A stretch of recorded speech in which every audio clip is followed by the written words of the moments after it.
Tokolas toboko vavy manatra ny araba amin'ity takarivan'ny alatsinainy fa folo ny volana oktobra 2024 ity manasanao mpanajana naraka ny fampahalalam-baovao eto amin'ny fahitalavitra matv hatramin'ny farany ny lafim-baovao mahakasika indrindra ny fahasalamana no itsika manomboka ity fampahalalam-baovao ity ny 900 isanjaton'ireo voafonja no tratran'ny fahorin-tsaina na ny détresse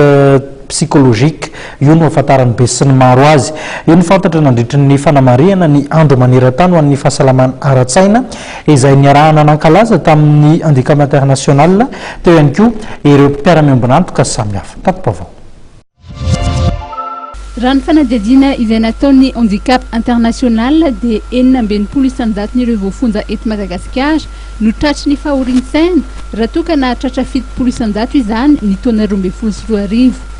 Ny handicap international izay nanamarika ny andro maneran-tany ho an'ny fahasalamana ara-tsaina androany teny amin'ny motela Anosy dia manohana ara-tsaina ireo voafonja ahafahany miarika ny sazy ary manomana azy ihany koa hiverina ny anivon'ny fiarahamonina. Ny famonjana izany tsy hoe omanina fa mety hoe tampoka na anisan'ny zavatra anankiray izany mety manakorotana ny fiainan'ny olona anankiray sy ny fianakaviany ary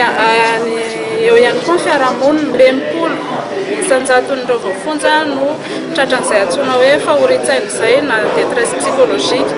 Izy io nefany raha ohatra ka tsy raisina tanana dia tsy ahafahan'ny olona anankiray miatrika an'ilay saziny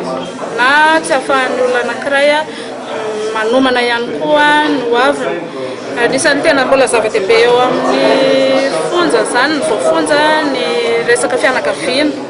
na dia eo ary dia mbola manantena foana ary zareo hoe mbola eo ny fianakaviany ahafahany miverina rehefa vita ny saziny na ho an'ireo mbola tsy misazy moa izany raha hoe tapitra ny saziny. Ny famonjana sy ny fahasalamana ara-tsaina no loha hevitra novidiana tamin'ity fankalazana ity ka ny eo anivon'ny ministeran'ny fitsarahana amin'ny alalan'ny fandrarahana ny fonja dia miara-miasa amin'ny handicap international anatsara ny toedrarà eny anivon'ny fonja ary hijerena ihany koa izany areti-tsaina izany. Ny olona anankiray tokony ao anatina toerana misy 3 metatra sasany tokony toerany nefa lavitra be n'izay misy eto Madagasikara mihoatra be ny fahafenon'ny fonja misy toerana sasany zao tena misongadina be natao ho an'olona 20 efa misy 700 mipetraka ao raha tanora zao natao ho an'olona 700 efa 3,000 no mipetraka ao ohatrohatr'izay ny zavatra misy eto Madagasikara zany. Ny vahaolana azo aroso zany dia ny fanorenana fonja vaovao amin'izao koa ny ministeran'ny fitsarana dia manezaka manao ny ireo sazy hafa ankoatran'ny famonjana dia ao anatin'ny fikarakarana zany lalàna zany ny ministeran'ny fitsarana amin'izao ary ankoatr'izay ireo izay afaka manao asa ivelany koa dia ho avoaka hiasa ivelany izay manao ny fahatokisana sy efa vonona ivelany fiarahamonina. Anisan'ny mahatonga ny fahorin-tsaina eo amin'ireo voafonja ny akelin'ny toerana vokatry ny amaroan'ny voafonja.